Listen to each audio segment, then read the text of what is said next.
Hai, how are you? Video kali ini aku mau ngomongin soal toxic productivity.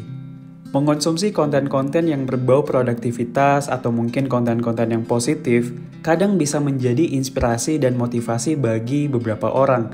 Tapi juga bisa membuat mereka merasa bersalah karena hidupnya kok nggak seproduktif konten di sosial media.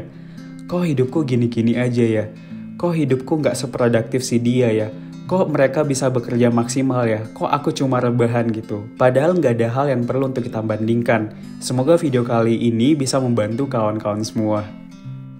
Nah, di video kali ini aku bakalan bagi menjadi 3 penjelasan. Pertama adalah what is productivity, kedua rules dalam bermedia sosial, dan yang ketiga seni bermalas-malasan. So first thing first, what is productivity? Definisi produktif bagi setiap orang pasti berbeda-beda, sama dengan diri aku pribadi. Menurut aku, produktif itu adalah momen di mana kita bisa menyimbangkan antara kapan kita harus bekerja dan juga kapan kita harus istirahat. Mungkin kawan-kawan semua pernah mengalami momen pada saat moodnya lagi baik, itu bisa bekerja secara maksimal, menciptakan konten yang outstanding, tapi akan ada momen juga kita merasa bahwa kita lagi nggak mood dan nggak pengen melakukan apa-apa, pengen rebahan atau nge-Netflix aja. Menurut aku itu adalah hal yang wajar dan normal-normal saja, ya karena kita manusia gitu.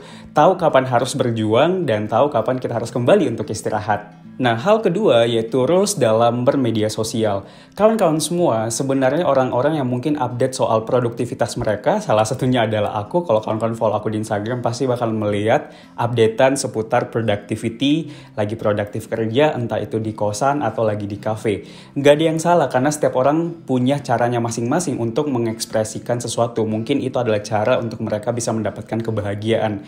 Tapi sayangnya, pada saat kita melihat sebuah postingan, entah itu tentang positivity, tentang productivity, kadang kita merasa bahwa kok hidup orang lain lebih produktif, kok hidup orang lain lebih sukses, kok hidup orang lain lebih enak, kok aku gini-gini aja gitu. Sebenarnya perasaan itu adalah hal yang wajar dan normal, tapi semakin kita dalamin, semakin lama di dalam diri kita, itu akan membuat kita terhambat untuk bertumbuh. Sosial media itu seperti sebuah panggung, artinya yang indah-indah pasti bakal diperlihatkan, yang indah-indah pasti bakal ditunjukkan. Sebenarnya nggak ada yang salah karena that's how social media works. Yang paling penting kita tahu kapan batasan diri kita untuk melihat postingan orang lain sebagai inspirasi kita, kapan juga kita melihat postingan orang lain untuk mungkin kita menganggap bahwa oh that's only social media post gitu, nggak ada hal yang perlu kita bandingkan. Karena kawan-kawan harus ingat bahwa setiap orang punya misi hidupnya masing-masing. Bukan berarti bahwa misi hidup si A adalah A, kita sebagai si B, kita pengen juga misi kita seperti si A misalkan.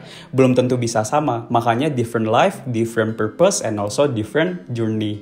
Poin ketiga yaitu seni bermalas-malasan. Ternyata kemalasan kita itu juga ada gunanya, tapi harus tahu batasannya ya. Hal ini aku dapetin dari baca buku ini, dijelasin bahwa nggak apa-apa mengejar prestasi, kejar-kejaran tujuan misalkan. Yang paling penting kita tahu faktanya bahwa kita ini adalah manusia. Meaning bahwa pada saat kita kerja keras, kita juga butuh yang namanya istirahat.